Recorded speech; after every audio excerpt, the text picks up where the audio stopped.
So starting with the definition of the function, if you want to write a very small function, the smallest possible function you can say, it takes only two lines: def, then name of the function, followed by these braces and a colon. After that, you can write a pass statement. However, as we said, whenever we get colon, we are entering into a new block, and whenever a new block comes, we have to supply some indentation.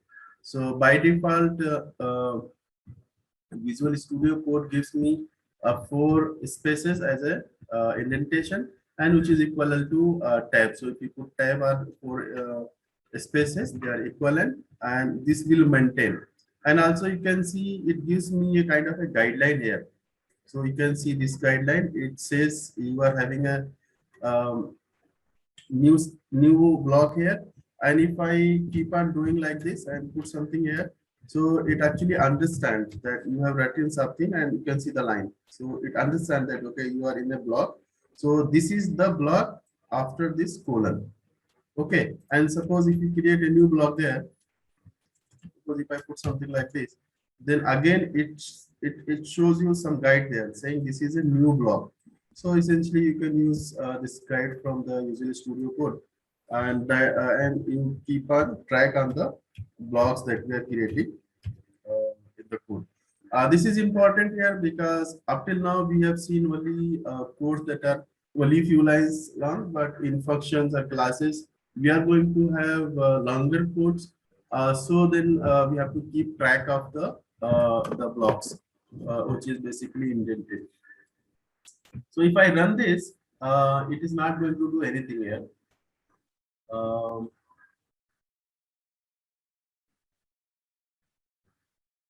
because the function it is not taking any argument, and also in the body of the function it is not doing anything, and after the body of the function it is also not returning anything. So essentially this function is not going to do anything for us. As you see, like there is no output. However, if we want to use this function, okay, so if I run say func, so this is, there is nothing, it's not returning anything, it's not doing anything, it's not printing anything. We will not get any output from this function call. But we can see what is happening with this function. So suppose if I take this function and put in a print statement, then when a function call is printed, it is going to print the return value. Now since there is no return value, you can see here it is printing none there. So it says that this function is not returning any value. So if I block these two and then see the func, this definition, you can say func is the name of the function. If I say only func, it means the object corresponding to this function. And if I say help on this, so it is going to give me help. So it says like help on function func in module main, and then this is how it is defined. Okay, and there is nothing after this. Suppose if I go for dir and try to see like what all is there. So we have seen last time when we say dir, it gives me all the functions which is related to func object. Okay, so you can see the func object. It has got these many functions. So there are a lot of functions, and you can see all of them are dunder function or magic function or special functions that we have seen last time. And also we have seen that they have got special meaning attached to it. Now, since you can notice that I have not defined anything here. However, this particular thing is for a function object. So if the function, there is a function object, these are the default you can say a special function or magic function associated with any function object. However, as we said last time also, we can redefine any of these. Okay, so for by default they have got certain behavior. If you use any of these, they have got certain behavior. And if you want to redefine, you can always redefine them. so the behavior will change as we define these functions. Okay, so this is called function overloading in Python. So we have certain default functions and you can redefine the behavior. Name will remain the same, but the behavior will change. So suppose if I assign this x and y to this function, so it becomes object of this function with the name x and y. Okay. Now, if I try to see like what is the name of this function, function. So yeah. So this difference you can notice, like if you do not put parenthesis here, it is going to create an object of this. If you put parenthesis here and if there is a inputs to be provided, provide the input, then x will contain the returned value. If you do not put anything, then x becomes object of function. So suppose I have put x is equal to func, and then if I ask like what is the name of x, it is saying the name of x is func. And if I ask like, okay, what is the class of function? So then it says the class is function.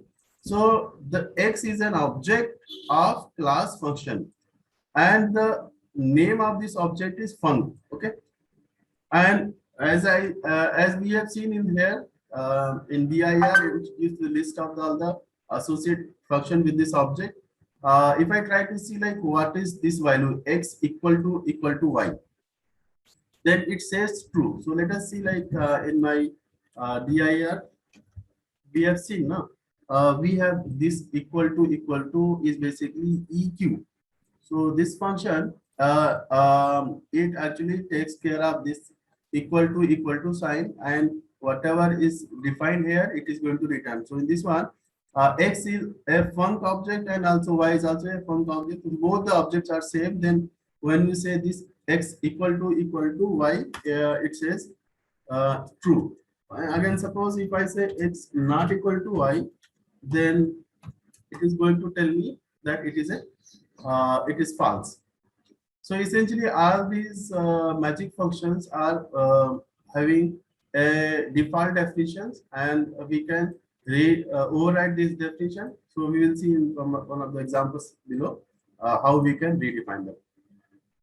So for a basic function like this func and then pass, we know now that what all is there with a function object that is created in Python. So let us move ahead. So let me define a function which prints something. So there is a function with name and there is no argument here, and also there is no return value. However, this function is printing hello inside the body.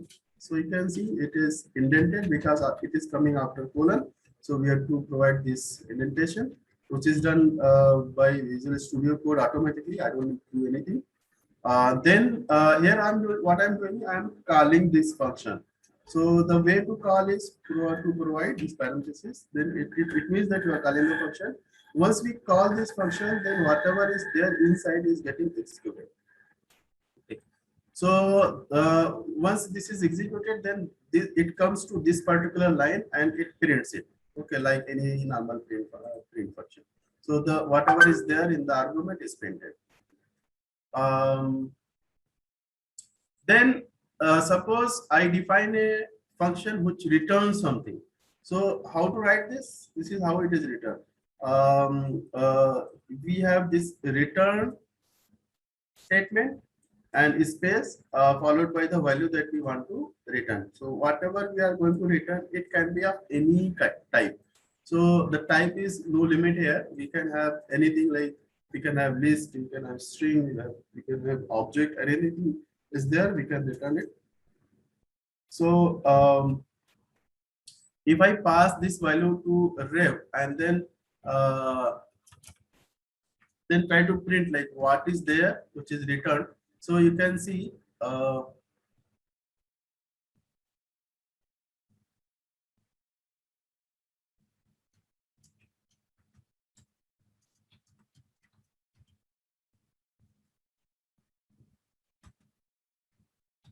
so you can see what I have done. I have taken this function and I have called this function and assigned this value to RV. It means when we call this function, then what is assigned is the return value to this variable. And if you print this, then whatever value is assigned to this variable is printed here. Again, if you try to see like help on this, so since if you say help on RV, then it is going to give me help on the return value, and the return value is a string. Okay, so help str it says because the value what is returned is a str type. But if I say give me help on red wire, okay, so then it is giving me help on the function. So we understand, right? If we call this function, then what is assigned is the return value. And if you do not call this function, and if you try to see what is the help on this, then we are actually talking about the object of this function, and it is going to give me the help on the object. Okay, so this is one important concept. Let me go to the next one. Suppose my function is returning me more than one value. So how to return more than one value? So the way to write it is basically very simple. You type all the values separated by comma.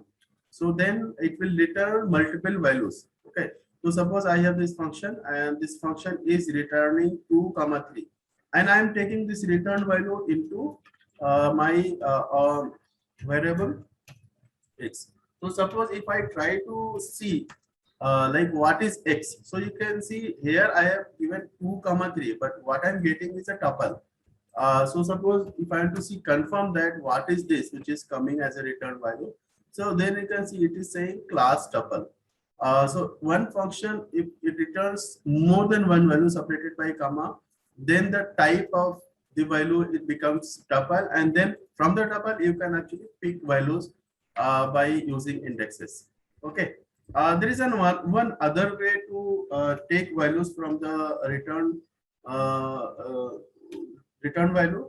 So it is like you can say we are having two values return, so that knowledge we have. So we know upfront that we are going to have two values return.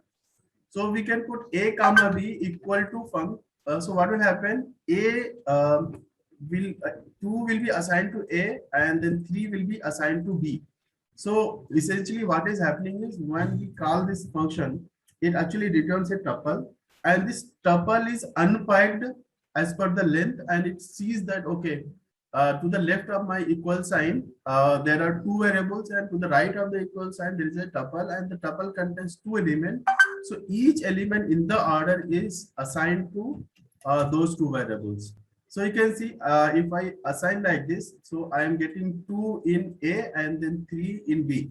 So this way we can take multiple values as a return, and then we can assign it to multiple variables exactly at the same time. Okay, so we don't need to worry like what is the first value, what is the second value, and what is the first variable, and so on and so forth. As soon as we do the assignment, then whatever type of these 2, 3 is there, this type is also given to A and B. So type and value is automatically assigned to the variable, and then we get values into that two variables. Okay. So this looks like a little magic here. So let us understand this magic. Suppose I am having these two lists, tuple and then dictionaries. So let us start with the list. Okay. And suppose I am having these three elements here. A, B, C, D, B variables are there, and here we are having, say, for example, 3 elements. Okay, 1, 2, 3. So if I run this, you can see I am printing A, comma B, comma C. So it is saying that A is equal to 1, B is equal to 2, and C is equal to 3. Okay. Now suppose if I put one more, say 4 here. So what will happen? It is saying that A, B, C, comma is equal to this, and then error is value error, too many values to unpack, and expected is 3. So what it is saying, it knows that to the left of the equal sign there are 3 variables, but to the right of the equal sign there is a list which contains 4 values. Now the problem is which value should be assigned to which variable. I mean, Python doesn't understand that okay, there are one value which is extra, but where to put this extra value? I mean, should it be given to A or should it be given to B or C? So this is a confusion with Python. So now, since it's not clear, though it is showing, it is throwing one error saying value error, and the problem is it is not able to unpack. To the left it is 3 and to the right it is 4 element. Now to help Python, like if there are more elements, which one to be assigned the extra one, what we do, we put a star there. So then if you put star here, it means it can take 0 or more element. However, B and C has to take one value. Okay. So A can take more than one, 0 or more, 0 or more, and B and C is compulsory. I mean, we have to supply at least one to B and C. Okay. So if I try to see like what happened now, so see, my A has got two value, A 1 and 2. B has got this value 3, and then C has got 4. Okay. So what has happened? Like if I put anything extra here, now Python knows like what to do with the extra elements. So whatever is extra is put to A because A can take variable number of elements, and then corresponding to B and C, one has to be assigned. So it takes care of it. So this time it has given 4 to B and 5 to C, and rest is given to A. But suppose if I say like, no, I want to make B as my variable. So then it respects, it understand, okay, now A has to given this and B has to given this, and whatever is there in between will be given to A. Now, suppose if I do only 2, so what will happen? So now, yes. So this also Python understand because A and C are now compulsory, but B is optional. So B can be empty also. So if there is no element responding to B, no issues. It is going to assign an empty list to B. Okay. So that way, Python is now able to understand what to do with the value and with the variable. Okay. So we have seen this with list. And then we can also see like what if instead of list we have a tuple. So luckily the tuple behavior is exactly the same. Okay. So in case of tuple, it does exact same unpacking behavior. However, you can notice that in the right we have a tuple. However, when it does the assignment, in the left you can see it is creating again a list. So basically unpacking has got a very consistent behavior irrespective of what is there in the right. In the left, it is going to assign values, and if there are more than one value, that to be assigned to something which is optional variable, then it is going to create a list. If there are possibilities, it will plug those values in the list. If there is no possibility, it is going to put a empty list for the variable which is optional. Similar is the behavior for set. So in case of set, it does exactly the same thing. But when it comes to dictionary, so the dictionary behavior is little different. So let's see. Suppose we are having a dict with element A is colon 1 and B colon 2. So A is the key for 1 and B is the key for 2. So suppose if I assign this this value to say m comma n, so you can see like what it does. What it does is basically it has taken keys of the dictionary and assigned it to m comma n. Okay, but suppose if you want to take values, okay, so the way to do is the way to do this, you take the dictionary and you pass this method to that, saying that values. So instead of this, it is going to give me values. So now m and n has taken 1 and 2. Okay. So this way we can, because in dictionary we have key and value. So by default, Python is giving me keys in unpacking keys. And if you want to force Python to give me values, so you can unpack values. So this way, this is the way to unpack list of item into variables. And you can always put some optional variables by putting star before it. So it becomes optional in the sense it can take values 0 and more. Okay, depending upon the items in the right. And then item in the right, we can see like it can be a list, it can be tuple, it can be a set or a dictionary. Okay, so this we have seen. If you have more than one value in the return, then it automatically gets converted into tuple, and then we can always assign those values to different variables. Depending upon the number of variables in the return, we have seen like you can, if you know, you are sure that how many values are going to be returned, you can put those variables, and if you are not sure that how many values we are going to return, depending on the situation, you can put an optional argument that will take care of the extra value if it is there. Okay, so now suppose we are having a function which is having an argument. Okay, so then argument is basically something which we put inside these brackets. Okay, we'll see like how many arguments, what are the different types of argument and how to manage them. Okay, so this value, while we are putting an argument, we need not be specific to the type of this. I mean, just put any symbol you want, which is a allowed symbol. So we have seen like what variables are allowed, what not, what variables are not allowed. So just put any of those variables which is allowed as an argument, and then define your logic in the body. So right now what I'm doing, I'm taking x and putting +1. So basically I'm assuming that x is a number, and we are adding 1 and returning this value. So we call this the next value. I mean, whenever you put any value, it is going to give me a next value of this. Okay, so suppose if I run this and I call next while with argument say 3, then it gives me 4. If I put 2, then it is going to give me 3. If I give 5, then it is going to give me 6. So what has happened? So I'm calling this functions. You'll see I have put parenthesis. It means calling the function.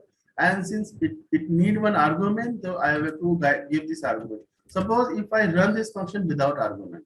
So it says type error next while missing one required positional argument. So this is an important thing.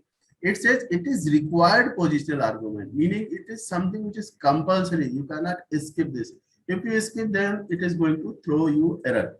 So we'll see like if you change the type and instead of having a required value, if you put something which is optional, then it is not going to throw the error. So we'll see that. But before that, if you see what is the help, then it says like help on function next while in model main next while x. Okay. So you can see like whenever we type some help, it is giving me something, and most of the time it gives me the name of the function which is here, and rest of the thing is not shown to me. And also it gives me like where it is in main, that is the current folder, current file, and then it gives the name of the function calling next file. Okay, so what if someone has written a function and he want to give a nice help? So there the documentation and docstring comes into picture. I mean, this is a very good practice. Whenever you write some function or code, it is a very good idea to write some help there. I mean, this is the point where in general, all those programmers who write very nice codes, they are actually not good at writing good documentation. I mean, if you look at the Python web page, they have given documentation, but if you look at the different independent websites which has given documentation and help on different elements of Python, you will see that the official documentation is really poor and it is very difficult to read and understand. However, those people who are just focusing on the documentation part, they have written much better documentation, and people generally go there instead of going to the official documentation. The reason is those people who are very good at writing codes, they are generally poor at writing documentation.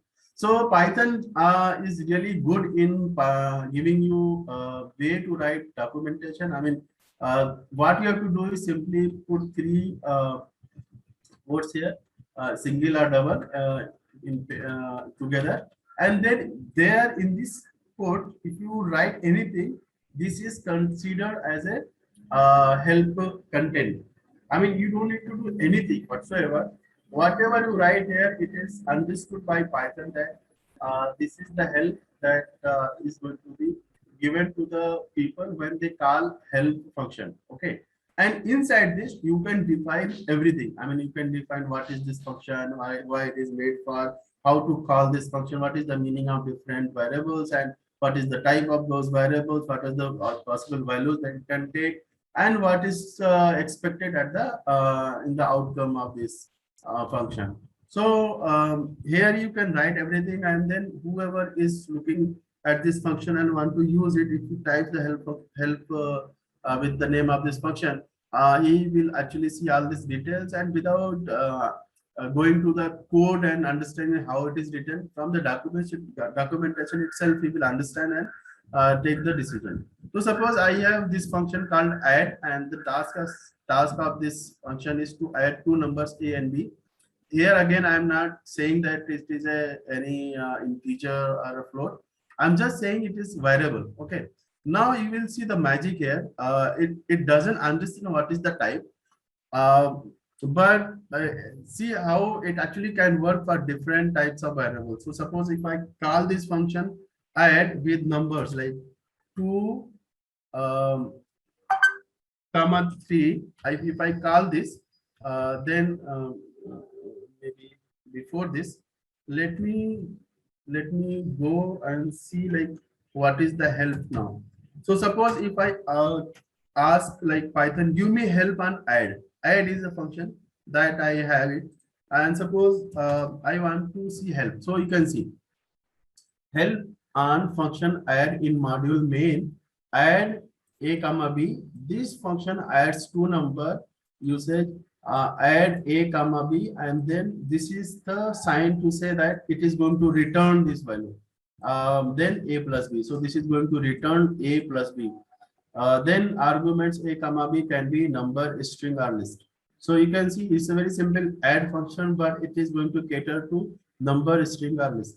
So this is what I have written here. Okay. So this is what I have written, and with this, it understand that okay, whatever is written here is the help content. If you ask like what is the help on add, then this is what is displayed here. So this way we understand like in Python how to do documentation, and this is a very good practice to do documentation, because it's not for anyone else. If tomorrow you want to come back and see what we have written in the function, then this documentation helps a lot. So okay, now go into execution of this function. So suppose if I call this function with argument 2 comma 3, then as expected it is going to add two numbers and giving me the result of these two numbers. So suppose if I call this function with 2 and 3 and see like what is the outcome, then it says that okay, it is 7, because it is going to return the sum of these two numbers.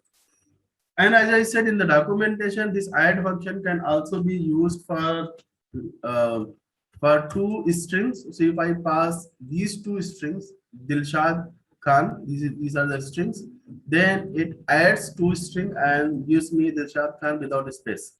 Okay. And suppose if I use the same add for two different list, then what it does, it see you can see like it combines the two lists and makes one list with all the elements from one list and the second list. I mean, you will be wondering like how this is working, because I have not done anything, but it is working. So the magic is here actually in this plus sign. So if you see, this plus sign is associated with Dandel function, which is called underscore underscore add underscore underscore. Okay. Now this particular add function is defined for integer. It is also defined for string, and it is also defined for list. I see some background noise. Okay. So you can see this add is defined for all these types. Now I'm using plus sign. Okay. So once I put these two as a number, then add corresponding to integer is called. If I supply this as a string, then add corresponding to string is called. And when I give these two list, then add corresponding to list is called. As a result, the same add function is actually behaving in a very no, seamless manner for different types of you can say arguments. Okay, so you can see like if you understand the thing properly, then actually you can write very simple code and that will be working like a magic. So this is kind of, you can say, the power of Python. I mean, for other people who are coming from different languages, for them it is quite difficult to imagine like some function which is working for a string is doing the same behavior for a string and list. For them, it is very difficult to even think, because there everything starts with defining the type of the argument and type of the variables. Here, since we are not defining any type, it actually changes on the fly. We are able to take this benefit. So let me go in the details of function arguments now. So since we are at the argument, so we'll see like different arguments in Python function. So suppose I am taking this function with name greet, and I'm taking this argument name, and I'm returning this value hello and name. So if you remember last time we talked about the string. So in the string, we learned how to format a string. So this is one way to format a string. So like you put F followed by a quote, singular, double, and inside you can type anything that is that will become a string. And if you want to variable, then put things in the curly braces. So anything that is put in curly braces, you can type in the name of the variable, and while in execution, this is going to take the value of the variable and convert that into a string, and then return that value. Okay, so suppose if I try to call this function without any argument, so we have seen same, if the function if the argument is a required argument, then we cannot call the function without putting the argument. It is going to throw error. So suppose if I call this function dear, then it is going to come to this greet function. So name is equal to dear here, and this same dear is passed here. So hello space dear will be the string after the formatting, and this value will be returned. So we see like hello dear as a return value for this. Now suppose I want to get rid of this problem. Like if suppose if I forget to put any argument here, so what will happen? Or else I want to define some default behavior. I mean, if I do not put any argument, can it do some default action for me? So suppose I want to do that. So the way to do this is put name here, that is name of the variable, and here itself you say equal to something. The time you say equal to something, what it does actually, it gives you a default value. I mean, if you do not put anything, then word will be assigned to name. Okay, and if you put anything else, then that whatever you assign will be replaced by what you assign. So then word instead of word, whatever you assign, that will be there, and rest is the same. So if I call this without any argument, see, so the behavior is hello world. Although I have not put anything, but this word is there. So this is the default value. Now suppose now I don't want this default behavior. I want to put hello all. So if I put all, then it has taken all instead of word, and now I see hello all. So putting default argument many times, if you are aware that this argument may be optional, and you want some default behavior of a function, this becomes very handy. I mean, you can start with the default value and the function will run without any problem, and at any point of the time when you want to put argument, you can just put it. So this is the default argument, and here it was a mandatory argument. Okay, suppose I want to play with two different types of argument together. One of them is my default and the other one is mandatory. So I have put name as a mandatory argument. I mean, the person has to put that for sure. And then there is a default argument which person may or may not put. So then I put name and initial, and for initial I have given this default value. Okay. So if I call this function and see, I'm not putting anything for initial, only putting one variable. So this one, since it is a mandatory, so whatever I'm putting, it is going to mandatory, and initial is whatever is defined will be there. Okay, so it is giving me replacing this with this, and initial is replaced with Mr. So it says hello, Mr. Dilshad. Okay, now suppose if I uh, say that instead of Mr. I say Khan. So if I say Khan, so it says hello Khan Dilshad. Okay. So you see my default argument as I change, it is changing. However, this is compulsory. If you don't put, then this is going to throw error. Suppose error. Suppose if I don't put error, again one required positional argument name is missing. Okay. So this is the way we write a mandatory and a default argument. Now, is there any order here? So suppose here, if I don't put second one, then this is assigned to this. What if I put this first and this as a second? So let's see.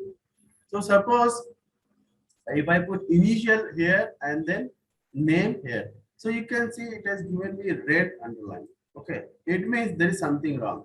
So this message is coming from Visual Studio Code itself. So if you are using some other editor, probably that editor may not give you a hint. So this is kind of an order. I mean, we have to follow this order. So it says syntax error. Non-default argument follows default argument. I mean, this cannot happen. We have to have default argument first and non-default argument after that. So this order is something which is not allowed in Python. So we have to put here, this here, and this is there, then it will work. Otherwise, it is not going to work. So Python is not happy with this. So this is something we need to remember. And if you are using some editor like this, then the editor is going to help you. Most of the time, the syntax error, these editors are smart enough to point you those errors. So it takes care of it. Then suppose we have a situation where the number of arguments are not known upfront. So what we do that point. So there we have this star args. So star args is basically your optional length. The length is optional.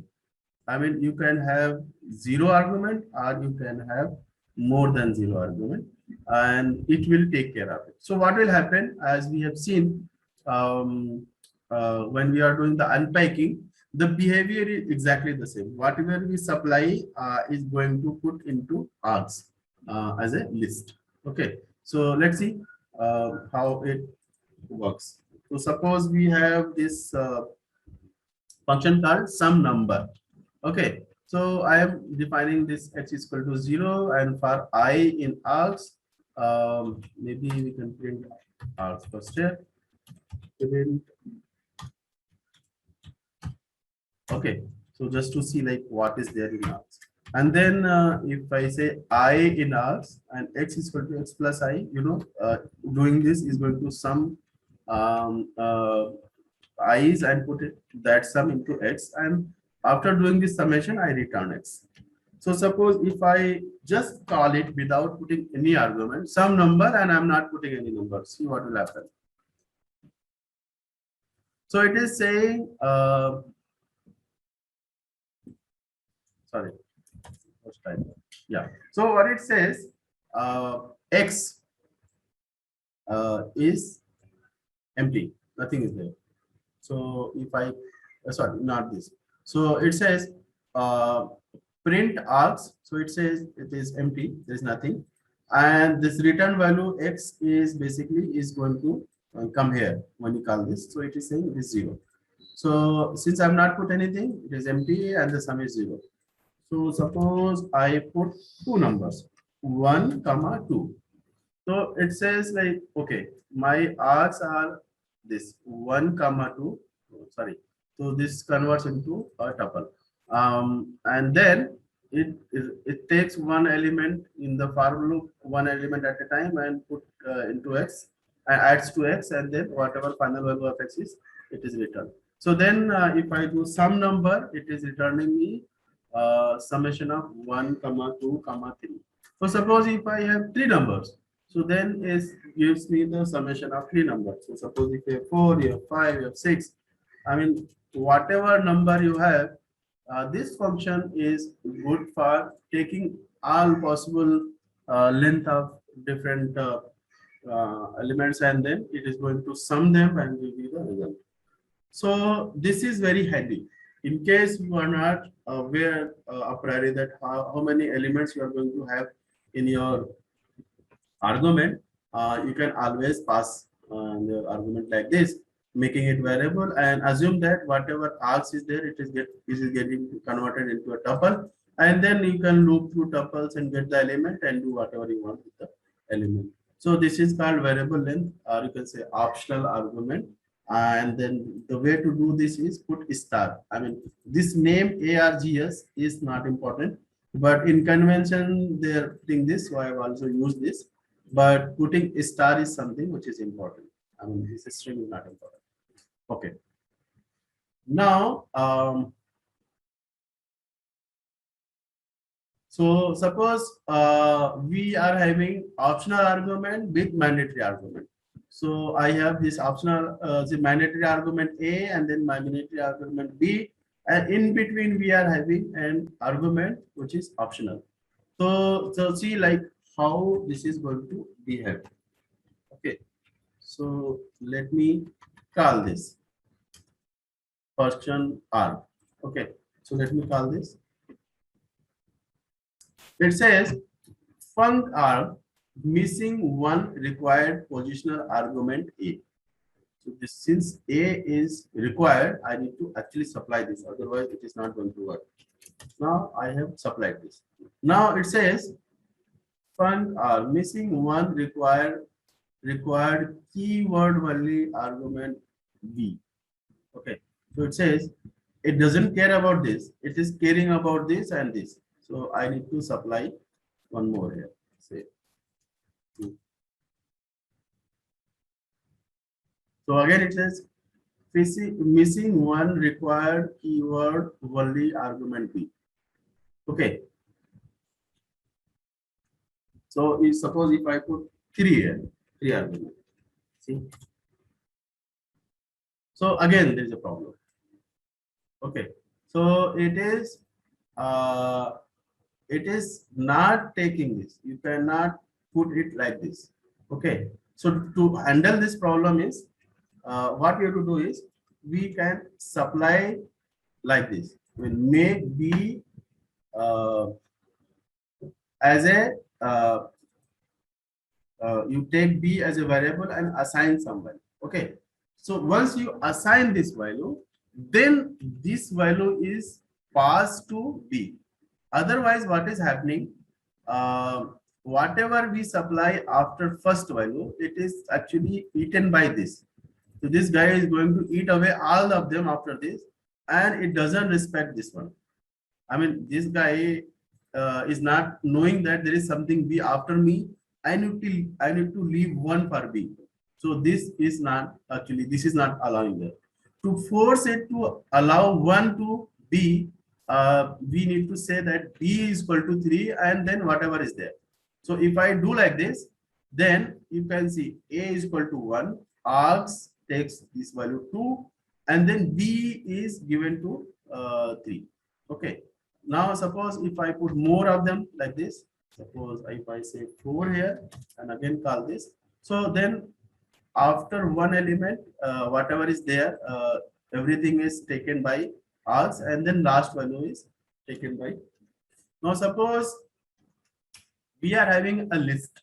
Okay, I want this, I want to pass this list, entire list as a argument into this, and I want this to become a my optional argument args here. And then obviously for B I can supply value by putting B is equal to something. Okay, so you can see this list, entire list has actually passed to X. You can see here like an argument. So what I have done is I have taken X, so X is my list, and then I have put a star here. So if I put a star there, so what happens? It unpacks everything, and it becomes an argument here like this, and then this argument takes all the value in a tuple, and then we get this tuple here. Okay. Now suppose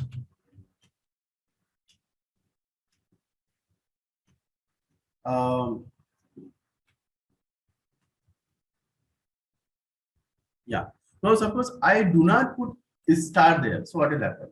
If I do not put a star, then X is anyways a variable, and this entire variable is passed to args. And then args becomes a list inside a tuple. Okay. So tuple has an element of type list. So this is the fundamental difference between putting a star there or not putting a star there. So suppose we have a y, and y is a tuple in this case. And if I again put star there, then again, what it does, it unpacks and everything, all the elements of y is given to args. So suppose same thing, if I do not unpack, then what will happen? So it has got a tuple.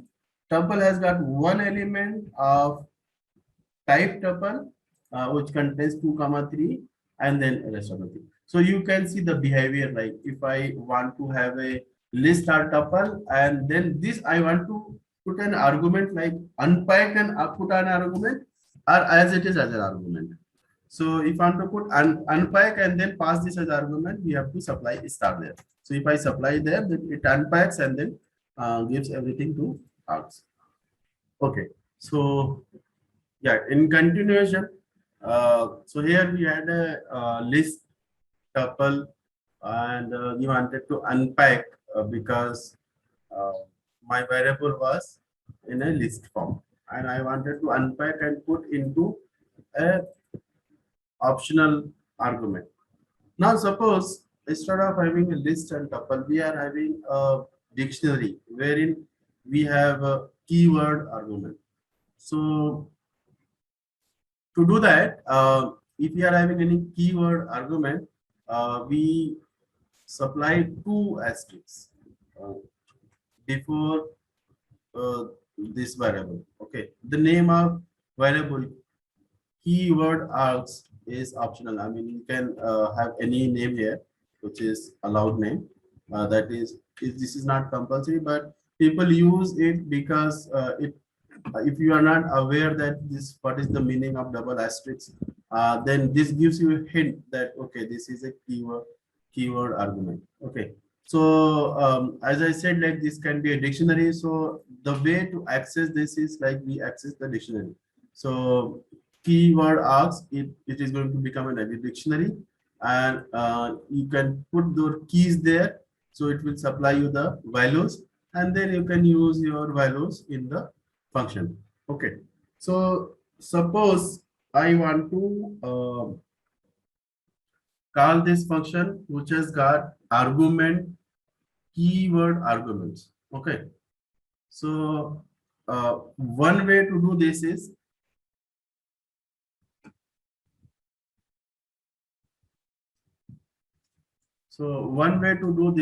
like your uh, default values.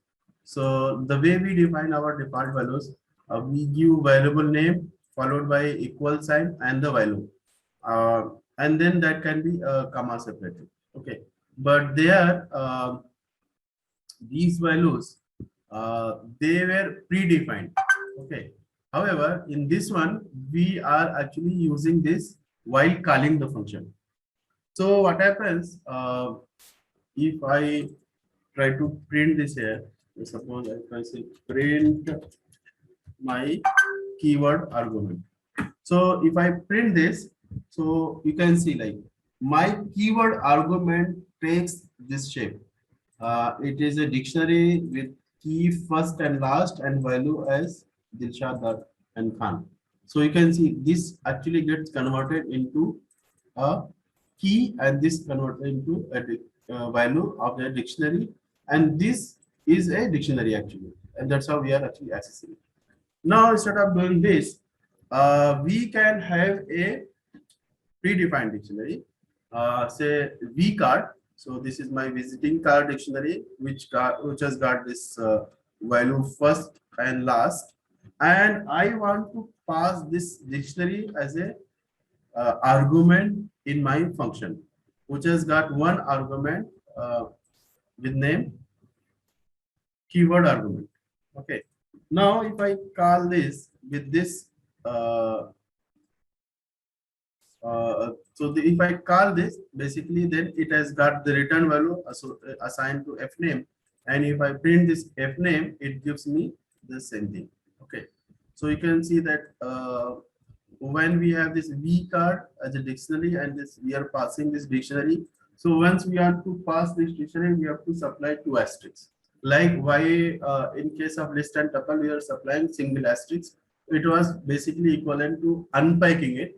Here also we are passing two asterisks. It means we are unpacking it.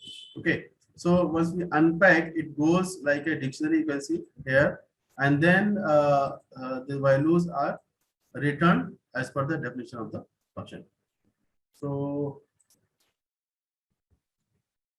suppose we have another uh, dictionary. So in this one, what we are doing, we are not using a traditional way of defining dictionary, but we are calling this dict class and then supplying these values, like first is equal to this and last equal to this. And then if I call this, you can see the behavior is exactly the same, because here it is just another way of defining a dictionary. So it doesn't matter. V card 2 is exactly the same dictionary, and then the behavior of the function is exactly the same. So it is very handy. It gives you extra power in your function definition, but there is a problem here. You know what is the problem? So the problem is really visible here, like where it can fail and where it actually can mess thing up. And here also you will realize that it is very important to supply documentation. So if you do not supply documentation, then this can go really wrong here. Okay, so how this can actually go wrong, you can imagine. So this one, it doesn't give me any clue that my keys should be this. Okay, because keys are hidden into my argument. However, when I come to the definition of the function, I need these values. Otherwise, I will not be able to access the values of this dictionary. So to access them, keys need to be known. But here there is no clue whatsoever, like what should be the key. I mean, I can supply anything here, but it is not going to work, because here these keys are fixed. This is part of the definition of the function. And from the argument, it is not clear like what should be the key. So essentially, this is the weakest point here. And in case if you look at the documentation or help in those functions where these keyword arguments are used, until unless you read them very properly and you go to the keyword argument and the possible keyword argument that is there, and what should be the key and what is the value, if you do not understand, probably this is very difficult to use this. And obviously you understand that if you supply wrong keys, it is going to throw error. Okay, so this is the weakness of this particular method when we are going for an optional keyword argument.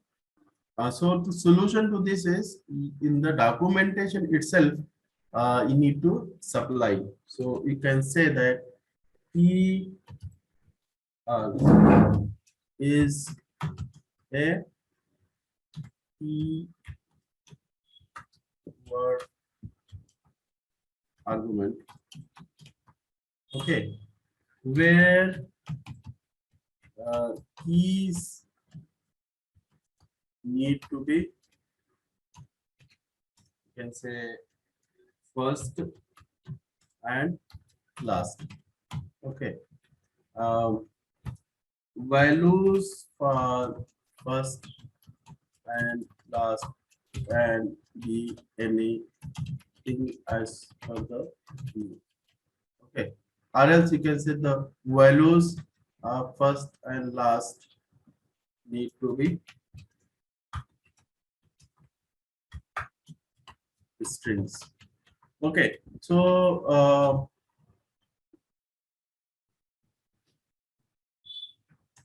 you can say usage.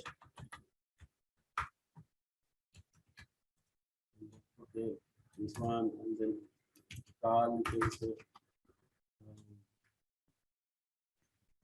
so you can put like this and put a bar here.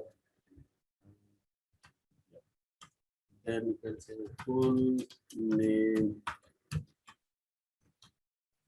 Let's say key, sorry, not key, first equal to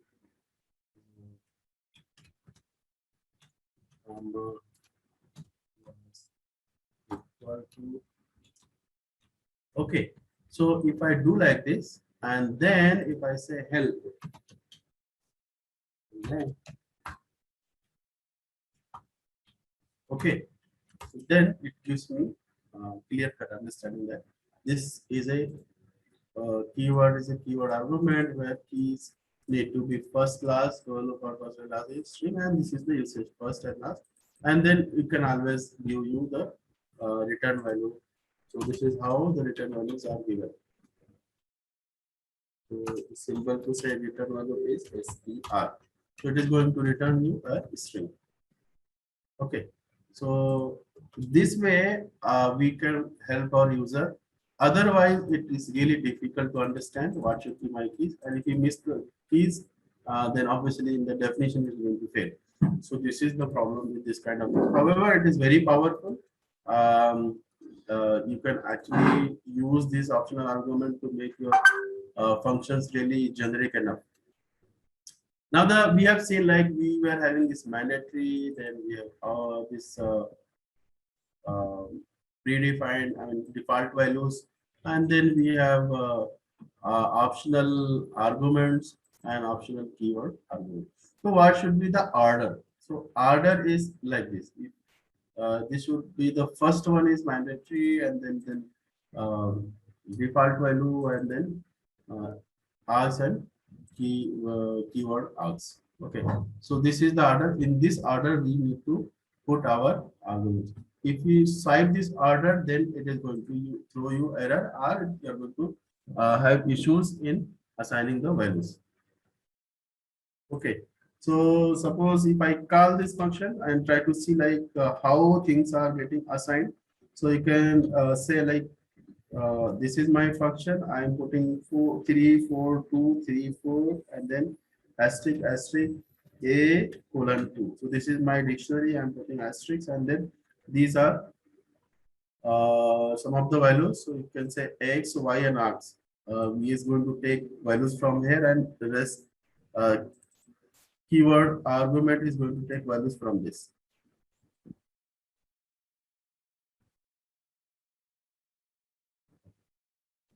So if I run this, you can see x is equal to 3 and y is equal to 4 and args is equal to 2, 3, 4.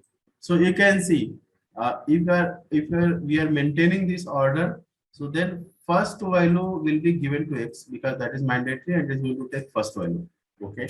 Then second value, if it is there, then it will be assigned to y. Otherwise, y has got default value. Args anyways is a optional. So if there is a possible values, it is going to take. If there is no value, no issues. It's not going to ask for it.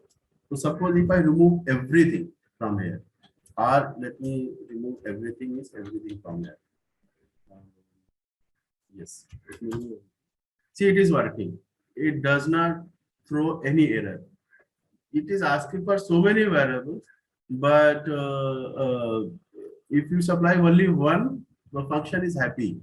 I mean, it doesn't need anything more than one. If you supply two, um, again it is happy, and it is going to uh, this assignment. 3 is assigned to x like earlier, and this 4 is assigned to y.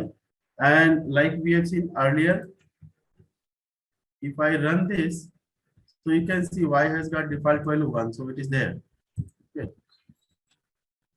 So now suppose if I put 3 values, so then first value is going to x, second is going to y, and then rest is there, whatever rest is there is going to be to us.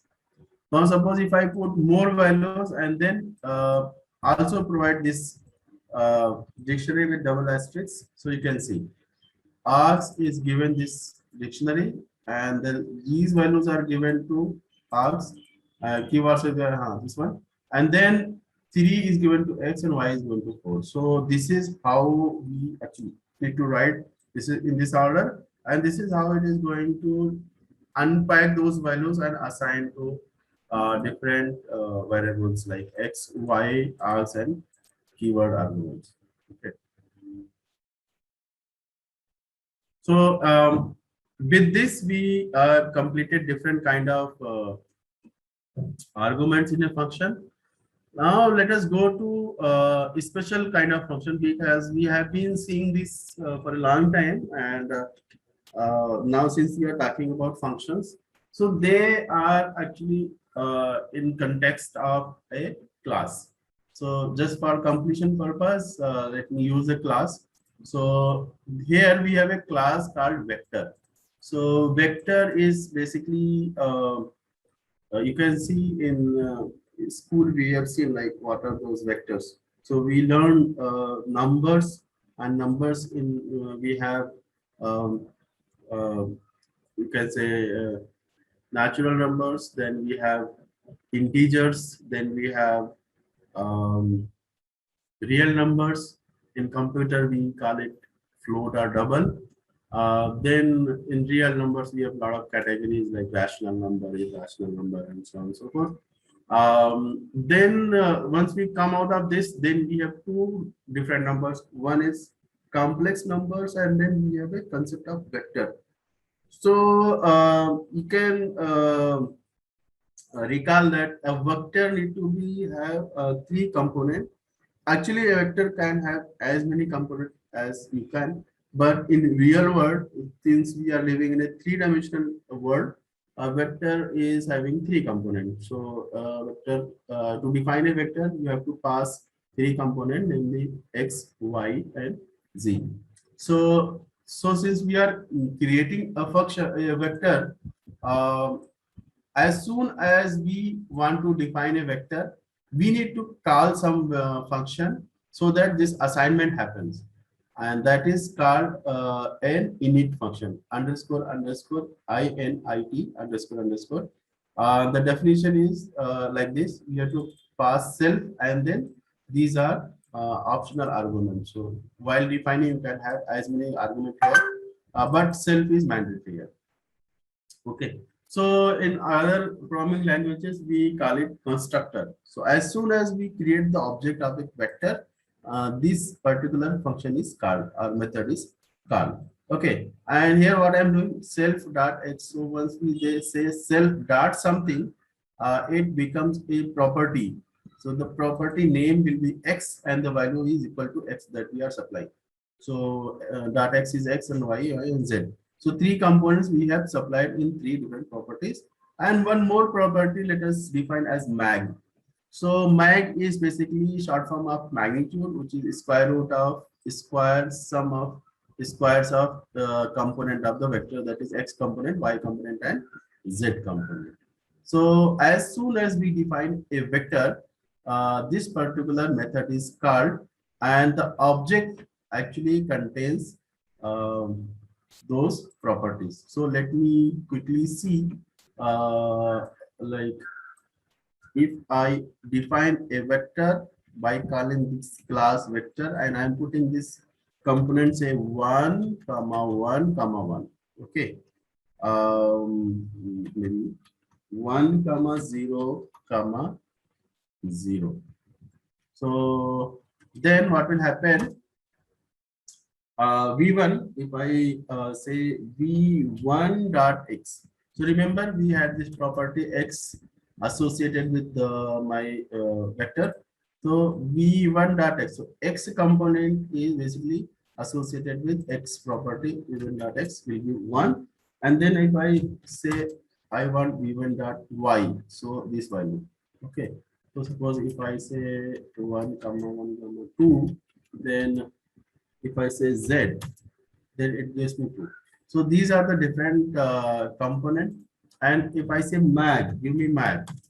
So this is the magnitude, which is basically square of 1 plus square of 0 plus square of 2, which is 4. So 4 plus 5, and the square root of 5 is equal to 2.23. So this is the mag. So as soon as we define an object by calling this class, this particular object, which is called V1, has got these 4 properties, which is done by this particular method, which is called init method.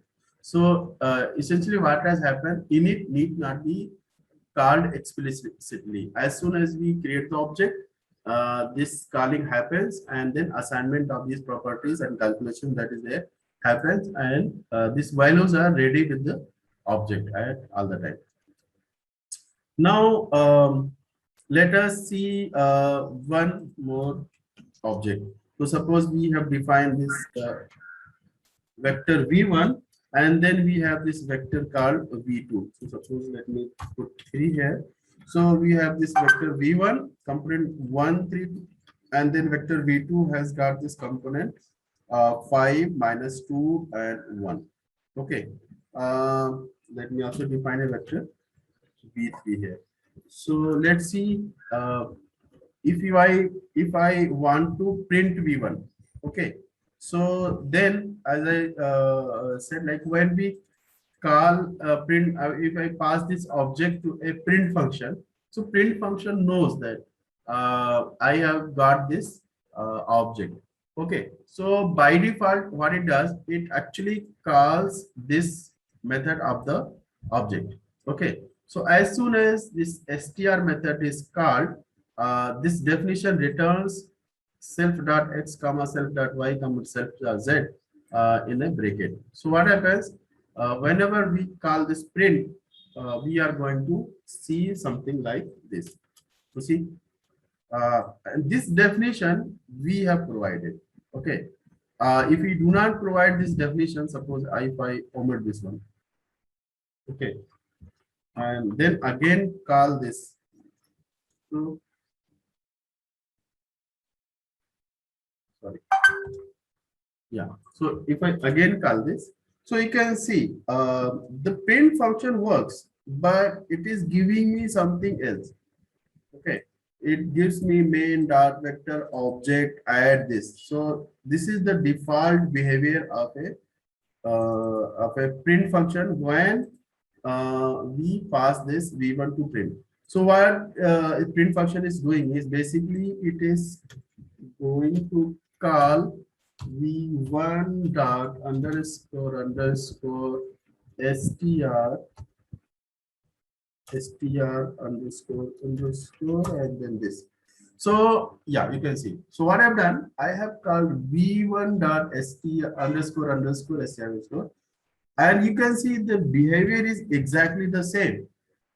So why the behavior is exactly the same? Because when we pass an object to a print function, it actually calls this st underscore underscore str underscore underscore function, which is has got a default definition. Now where here what I'm doing is I am actually overriding this definition. So my behavior of my str function is going to change. So how it is changed, let's see. So basically, yeah. Mistake. So suppose I call print v1, and also if I call this, you can see it is exactly the same. Okay, see this is exactly the same. So when we call a print function, what happens? Print function goes and asks for underscore str function, and whatever str function is going to return, print function is going to give it back. Okay. So it means we can always go to str function and redefine its behavior. So it will behave as per my choice. Okay. Now, similarly, if I have this function, um, suppose if I have this v1 and v2. So suppose if I want to define a sum, okay. So add v1 underscore v2. If I call this equal to this. So what I've done is basically we have taken vector v1 and vector v2. So vector v1 is object of class vector, and then this is also a object of class vector. Now I am putting a plus sign. Okay. So if I say plus sign, it gives me something. Okay. It gives me 613. So 1 plus 5 is equal to 6. 3 minus 2 is equal to 1, and 1 plus 2 is equal to 3. So what it has done is it has actually added these components. Okay. Uh, so this plus we have defined here. Okay, add. So this add, it what it does, it takes self and other and returns a vector uh, object uh, by adding the component of these two, self dot x plus other dot x. So it is going to add the x with x, y with y, and z with z, and then it is going to give me a vector. Okay, so this is again a object of class vector which has got these elements some individually, like x is added to x and y is to y and z is added to z. Now instead of doing that, if I do this, so v1 we have this dot underscore underscore add underscore v2. So if I do this, so you can see it has done exactly the same thing. I mean, this behavior and this behavior is exactly the same. So this was just to give you some kind of a feel that how these magic functions are defined in Python by default. They have got certain default behavior, and we can override them, and we can use them. Okay, so this is my add function. Similarly, we can define subtract function and multiply function, equal function, not equal function. So we can do all the testing. So suppose if I do v1 minus v1, v2. So you can see v1 is 132, and if you do minus, then 1 minus 5 is equal to minus 4, and then 3 minus 2 is equal to 5, and then 2 minus 1 is equal to 1. So this is my vector which is equal to v1 minus v2. Now suppose if you want to add these three functions together, v1, v2, and v3, yes, it's working. And then as I said, like whenever you define something, and then if you want to say like what is x, y, and mag and all, so you can this value is already there with this, you can just call it, it is there. Similarly, multiply function, we said like multiply is by mul, which is equivalent to saying putting asterisk there. So if you put asterisk there, it is going to call your mul function, and then whatever behavior we have defined, it is going to work. So we have defined this mul function basically equivalent to dot product. So this is in vector, it is called dot product. Basically, we multiply component by component and do a summation. So this is equal to a dot function. And similarly, equal to and not equal to we have defined. So if we say like v1 is equal to v2, then it says false. And if we say v1 is not equal to v1, then it is true. And we know that in case of a vector, if two vectors are exactly the same, meaning their component has to be same. If the components are not same, then these vectors are not same. So using that concept, I can define this equal behavior. Like if x is equal to x and then y is equal to y and z is equal to z. If all of them become true at the same time, then only it is true. Otherwise, it is false. Similarly, not equal to, we can define like if any of them is not equal, then it is not equal. So this is one example showing how we can use magic functions, which is related to a class.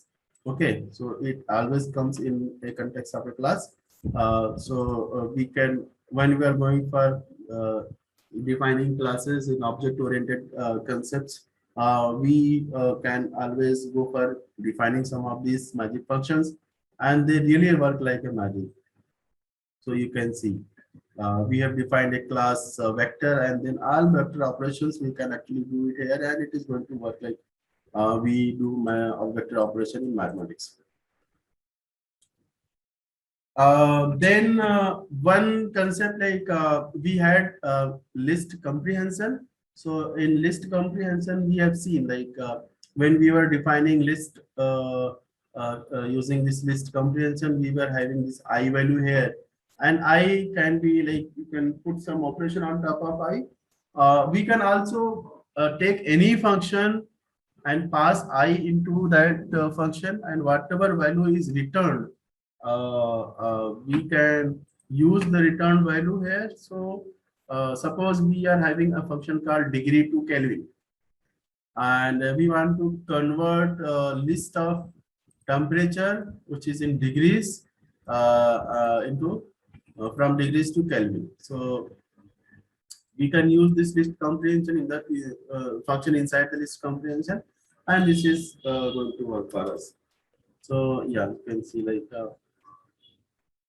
if I call degrees to Kelvin and put 0, so for 0 degree, what is the equivalent Kelvin value? It is 273.15 degrees centigrade. 0 degrees centigrade is equal to 273.15 degree Kelvin. And if you are having a list of temperature like ranging from 0 to 6, then we can use this list comprehension. It is going to give me the values in degree Kelvin. So this way we can have any function.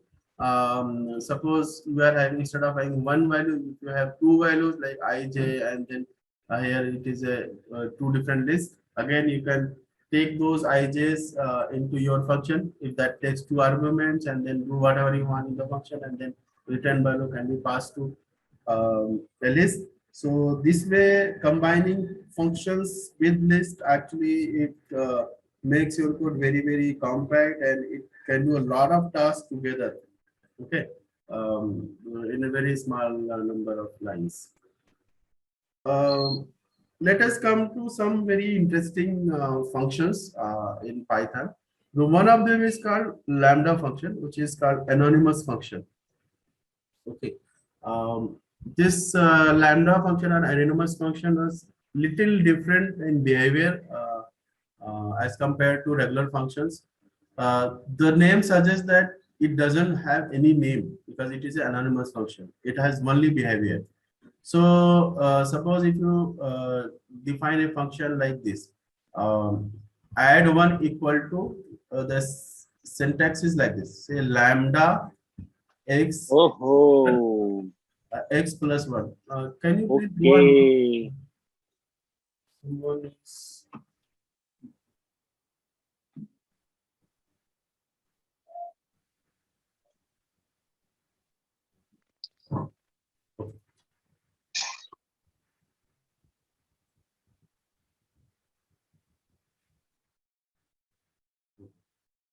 Yes. So this lambda function I was talking about. So the definition is like you say lambda space. Then you can have 1, 2, or 3 as many variables you want separated in comma colon then definition. Okay. So you can see since lambda functions, this is how it is written. we cannot have definition in a multiple lines. That is going to create issue. So then, since the definition itself does not contain any name here, that's how it is called lambda functions. So the name is essentially your uh, so name is equal to the variable that you have written it here. So suppose if I say like what is the type of this add one variable that we have just defined. Okay, so it is going to give me clear understanding. So you can see I have not written anything like def name or anything. It says the class function. So the add one is a class function, but we have not written any def or any name here. Okay, so basically we are just assigning this and this becomes a class name. So suppose if I say add one, okay, and pass this argument to, so what happens? This argument is equal to x and it returns x plus one. So whatever is written there as expression, it is a return value. Okay, so it returns 1 plus 2 is equal to 3 here. So if I print it here, you can see it gives me 3.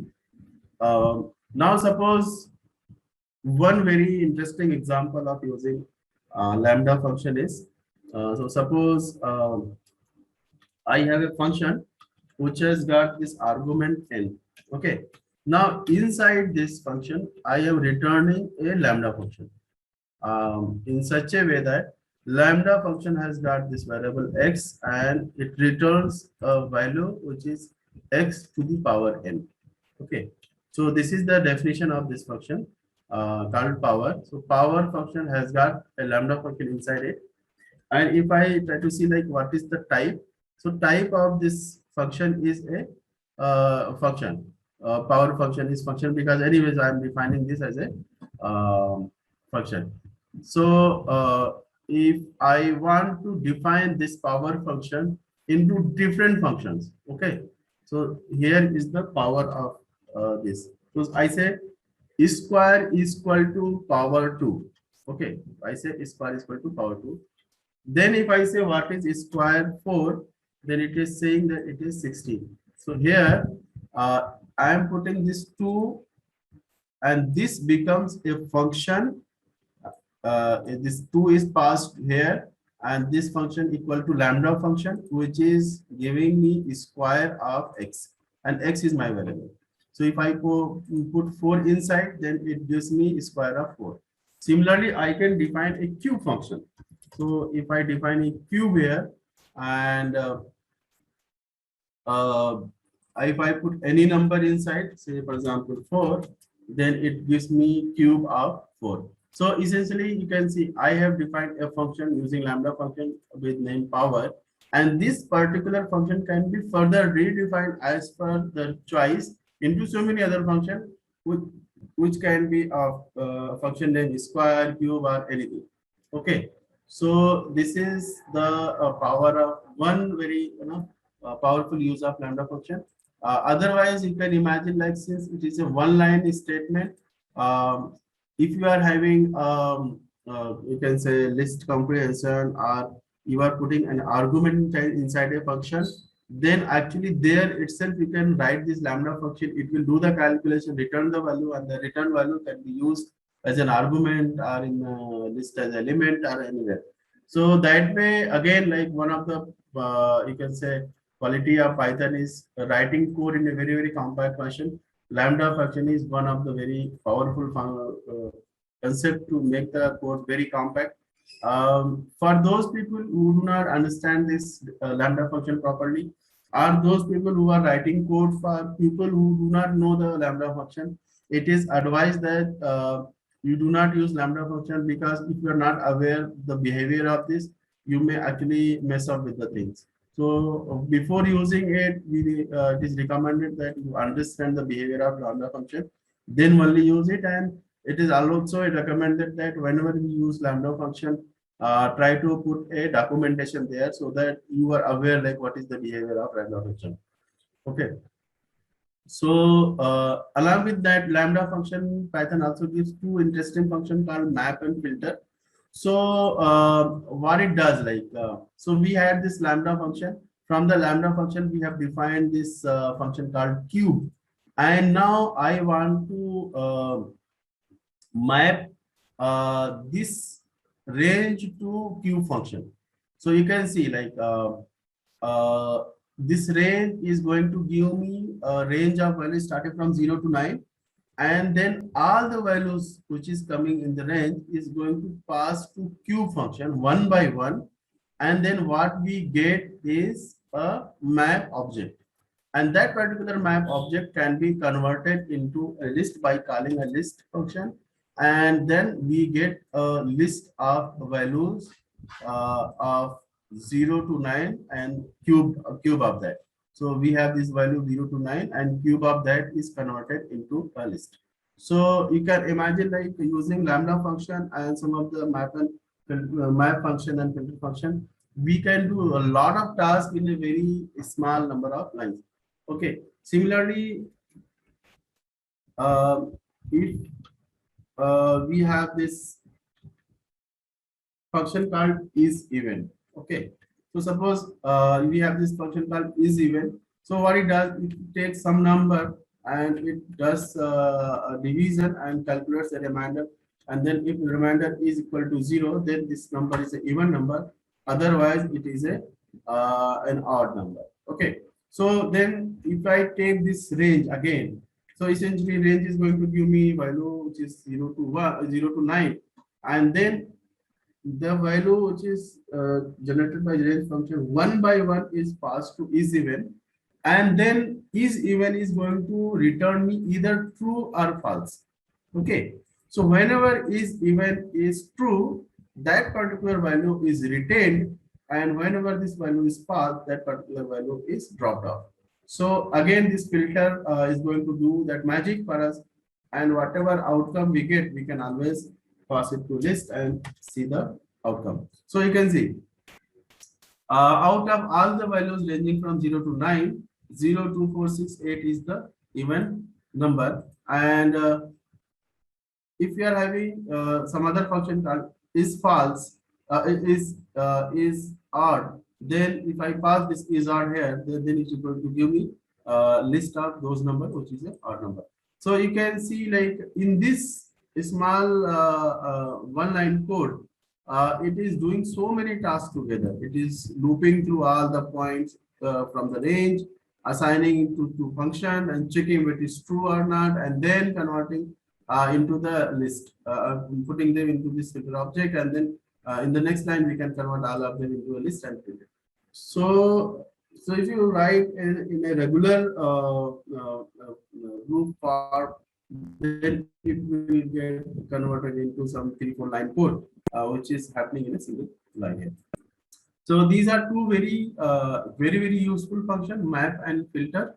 You can learn them how they behave, and then you can actually use it to make your program really compact and fast. One more thing here is whenever we get some function in Python, and we can always write an equivalent function ourselves, then it is always recommended to use Python functions as compared to our functions, for especially if we are going for developing something, some product. And for learning purposes, yes, you can write anything you want, but these functions are basically, they are optimized.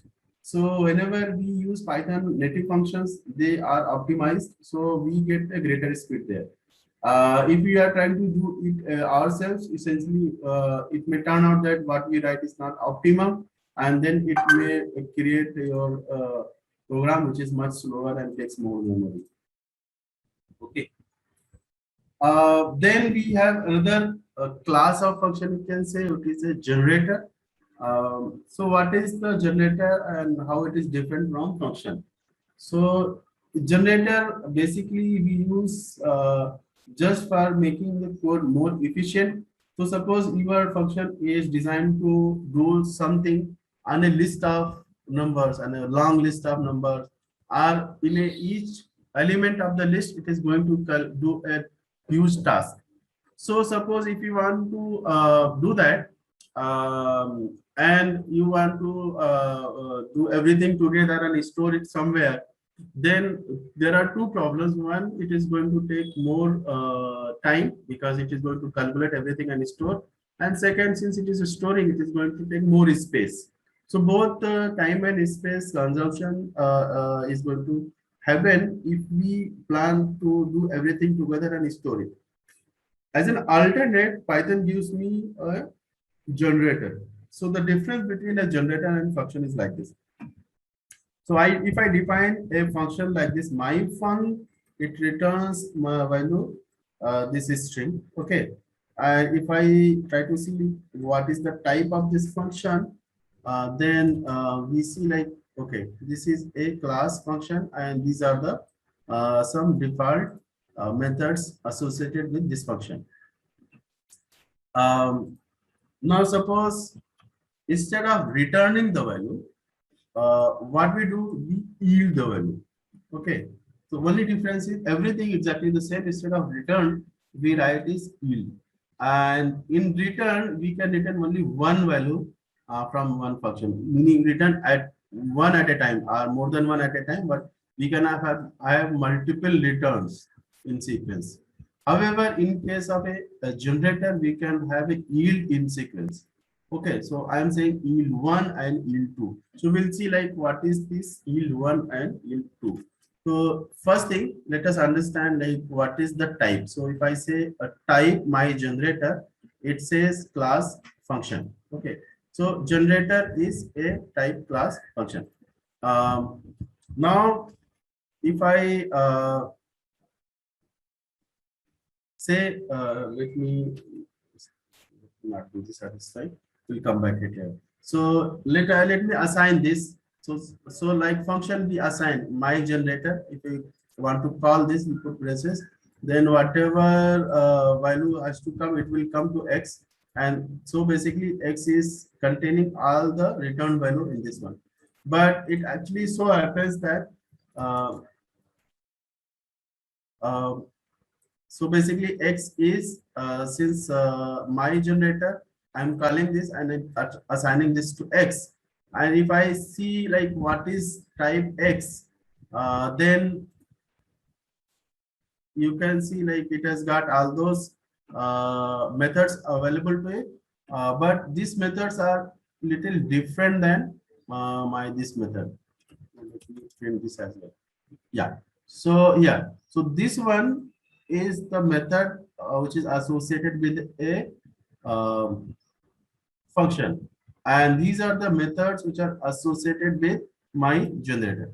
So you can see some of the methods are different in case of generator. Only difference in the definition is instead of return, I am putting yield here.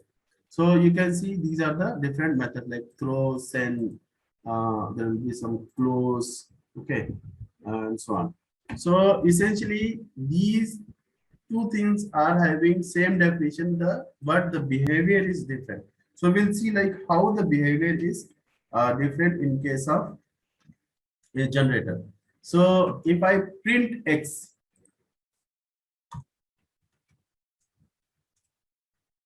so if I print x, it says generator object my generator at this. However, if you look at the way it is written, if it is a function, then it should contain the return value. Okay, and in this case, the value is integer, but here it is saying no, it is a generator object. So the return value is a generator object, but the definition itself is a function. Okay, and if it is a generator object, then how to call this value, this return, that yield that we are having it here? So it is actually called by saying next x. So you take the value x and say next, and then if you say next, it is going to give you the first value, and again if you say next, it is going to give you the second value, and if you want to say next again, then it is going to give you throw you error. It is saying that stop iteration. So basically here we are having one value, yield 1 and yield 2. So if I say next, it is first one is giving one value, and then second one times it gives me second value, and there is no next value. I mean, after that, there is nothing here. So it actually, it is throws an error here. Okay. Um, so, so essentially, what is the benefit of having it? So benefit, as I said, it gives me one value at a time. So if you are having huge calculation here, and you want to have first calculation once and then second calculation after that. So the benefit here is you don't have to do calculation, every calculation beforehand. As soon as it is called, this calculation is done. So everything actually is kept on hold, and when it does, the calculation happens only when it is actually executed. So this is the benefit of yield, and we will also see like how this yield helps in case you are handling a big data files, big text file, processing a huge content. So you do the processing one at a time, and you can always go for a smaller chunk. And while doing this, you are not storing any result, intermediate result whatsoever. Okay, so that becomes very memory efficient. Now, so we have defined this generator here. Okay. So suppose if I want to use this generator because it is giving me one value at a time, can I use this in a for loop? Yes. So it actually does respect your for loop. It also takes care of this error when it is stopped. The for loop by itself stops, and whatever values are there, it gives you. And once the value is not there, the for loop itself actually stops and comes out of it. You can always take this the generator and convert into list. So suppose you want everything together, I want to put in a list, you can do that. Just call list function. And also if you want to convert that into a tuple, you can always do that. Just call a tuple onto that. So whatever values were there, it will get generated and unpacked and converted into a tuple and give it to you.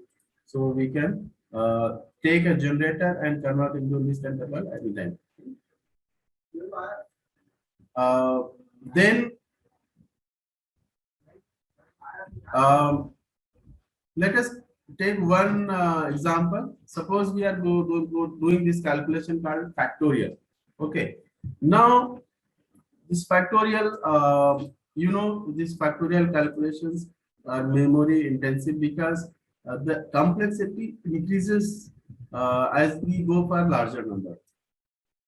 So here I am putting one for loop. The idea is to generate all the factorial starting from 0 to n. Okay. So it start with 0 and goes up till n. So I have put n plus 1 so that it goes up till n. And for each of them, the factorial logic is put here, and it yields. Okay. So when it is 0, it yields 1. When it is at 1, it yields 1. And when it is more than 1, I mean greater than 1, then the factorial calculation happens. Like factorial is equal to factorial into I, and this I keeps on changing and it yields. So you can imagine this particular function, if it is called, it should run all the for loop and give you a last value. But in practice, it does not happen that way. It does one calculation at a time, and this for loop is actually put on hold. And whenever you say next, then only the next value is calculated. So suppose if I say my factorial, it is 1242. So we'll do factorial 3, and if I say next fact, so it gives me 1 because which is equal to factorial 0, then it is again 1 because it is equal to factorial 1, and then if you say again fact, then it is equal to factorial 2. 2 is equal to factorial 2, and then if again you go next, then it is equivalent to factorial 3, which is equal to 6. And same thing as we have seen, you can always go in loop, and then it is giving all the values one by one. So that way, even if you are going for a large calculation, Since it happens in a step, there is no storage thing, and as a result, it becomes efficient. So one more concept in function is recursion. I mean, using the same function within the function itself. So in this is one very famous example called Fibonacci sequence. First element is 1, second is first element is 0, second element is 1, and after that all the subsequent elements are summation of the previous two elements. So this is the definition for that, and then once you are going for the element which is greater than 1, 2, then this comes into picture. So essentially what we are happening in the return itself, we are calling the same function with a different argument. Okay. So if I want to calculate Fibonacci function series using this comprehension, so this is how it happens. Okay. So this is very similar to this recursion concept in other programming language. Similarly, we can also go for calculating factorial using same concept of recursion. So this is very similar and simple in Python using recursion. Then this is the last concept that we are having, the decorator function. I am going to take some another 10-15 minutes. So let me complete this. So there was a question like if you are having a function inside function or calling one function from other function. Yeah, so we can all do that. I'm taking one example where we have a function inside another outer function. So this is outer function, and then we have an inner function. The inner function prints something as an inner, and then return some value from inner. Okay, and then I am calling this function within the outer function. So if I do that, so it gives me inner and none. So the first inner is basically this print, and since it is this one out, so outer function does not return any value. So once we try to return, it shows me none. So if I want to use this inner function within the outer function, so this is the way. Now suppose if I want to define this function inside the inner outer function, and I want to return this function output to the outer function, meaning if I call the outer function, this in turn is going to return me the inner function while calling it. So since it is called, it is going to execute these two things, and also it is going to give me this return value. So if I run this one, then it gives me inner and from inner. See, it gives me this and also this. So maybe you can say return from inner. Okay. Now suppose instead of calling this function and returning, if I do not call this function and return it, meaning I am trying to call this function, return this function without calling it, meaning I am going to return the object of this particular function, which is inner function. So then what will happen? This outer is going to have equal to inner. Okay, but this out will not execute. It is going to give me only the function definition. So in order to get the output of this, I need to call this outer function. Now it says this first one is inner, and then return from the inner. Okay, so now you can see the difference if we return the object of the inner function or we return the return value of the inner function, the behavior is changed. Okay, now this particular concept is further developed using this function. Outer function is taking one function as an argument. So in this example, we did not have any argument here. So in the outer function, we are trying to put one function as an argument, and then this part function we are going to execute inside the inner function. Okay, and then passing this value to a while. This while value is returned by the inner function. So if we try to do that, and then this particular inner function object of the inner function is returned inside the outer function. So if we do that, so suppose I define this def arg. So arg is my function, and this particular function is printing this value I in R function. And now I am taking this arg and this passing this arg function into outer function, and then outer function I am putting this in a variable, and then I am calling this in variable. So it is a little confusing, but it will become clear. So what happens, like see, when we call this in, okay, so this in, it is equal to calling this outer function. So when we call outer function, so we are actually calling this return object. So once we are called this return object, we are going to execute these statements. So first statement is executed before func, then second statement is equal to value of this function, which is basically in our function, which is going to print this, so in our function. And then after that, it is going to execute this line, so it gives me after function. Okay, so this happens in a sequence.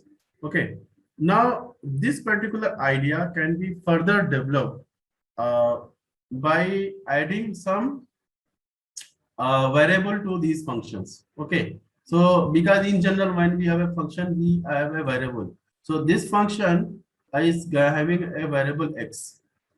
This returns this value in our func x. Okay, so if I do the same thing again with this variable, so you can see the difference here. We have this function inner, which has got this variable x, which is same variable as in our function. So if I run this, so it says like before func, again it says after func, yeah, this one. And then this value is, since it is a return value, it is passed to this variable, and then this is returned. Now here we get this return value. Okay, so so essentially what we are trying to do here is, we are having some function, and around this function we are trying to do some operations. Okay, I mean something before, something after. So we will develop this particular concept further. If you have a function, can we calculate how much time it is going to take? And can we make this function in general, so that any function you take and just pass it to it, so it is going to give you the time required to execute.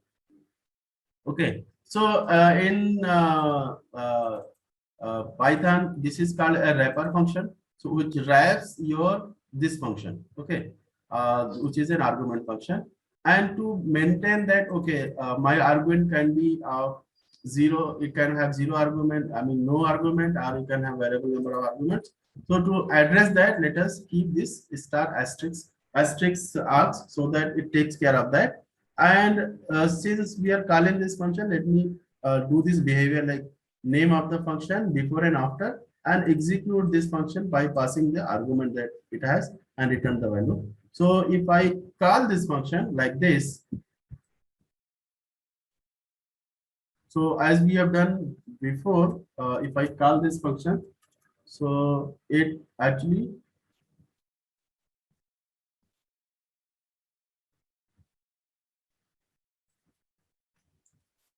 yeah. So it says before my function, and then after that my func, which is basically printing this value, and then after this. Okay. So we are able to achieve this, which function was called, that name we know, and what action to be taken with variable argument. Thus we are, this also we have achieved. Now Python gives me a little nicer way to actually write this. Here what we have done, we have passed this into info, and then we assign this to a variable, and then we call this variable, okay, as a function. Now Python gives me a nicer way to do this. It says add, okay, and info is the name of my this function. Okay, and if I put add info, and below this, if I define my function, that is my other function, it is equivalent to saying all these things. Okay, and this is called decoration. This is called decoration. So we can see, if I define like this and my call my other function, like I call any other functions, then you can see like before other function, and after other function. So this is the way to decorate a function. I am not defining any variable, not calling anything. It is normal definition of a function, but just before the definition, I'm just putting @ info. Okay. Um, Now suppose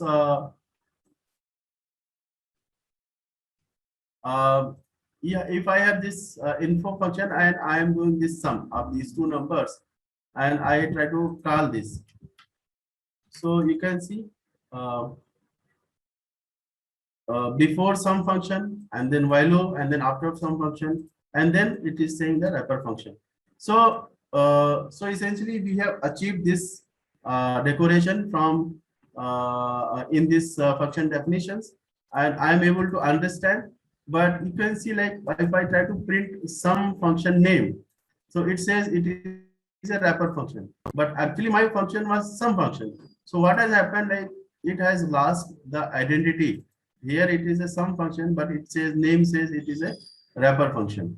So to maintain that identity, we have to use this func tool. So Python gives me a func tool, and to calculate what is the time it has taken, I have just written taken this time module, and I am calculating the start time and then doing the calculation, and after that I am putting this end time, and from these two I am calculating the end time minus start time as a runtime, and then I am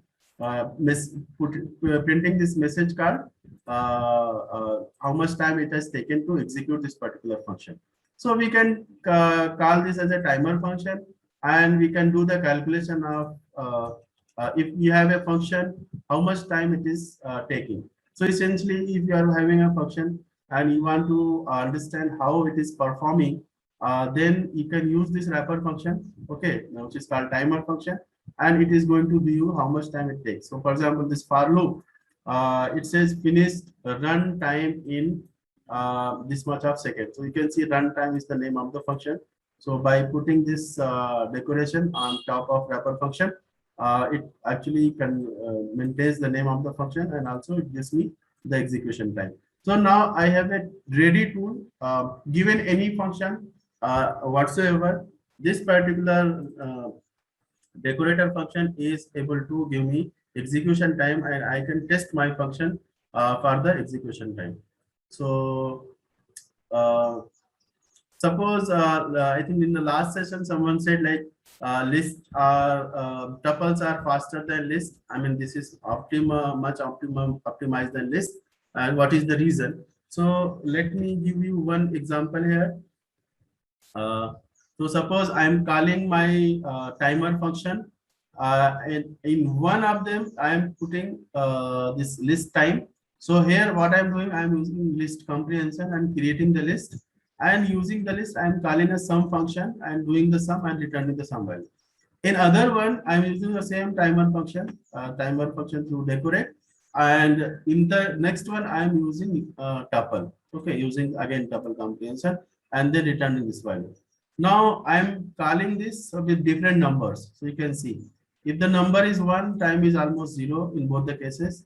Now suppose if you are having 100, then list takes 0.000003, and then tuple is almost negligible.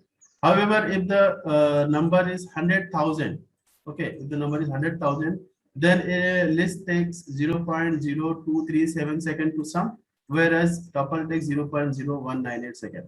So you can see, as we keep on increasing the size of the list and tuple, the amount of time to take to process them is now significant. I mean, in case of list, it is much larger than the tuple. So if you are having little bigger data, then you can see the difference is actually grown up. So yes, whatever statement is there, like tuples are much optimized, better optimized than list. Yes, that is true. It is faster. We have just seen it using one decorator function called timer here. Now suppose we want to do this factorial calculation. Again, we can see like how much time it takes once we go for calculating. So as the number increases, you can see in each operation, it is just a multiplication operation, but as number goes up, the time taken to do the calculation is increasing.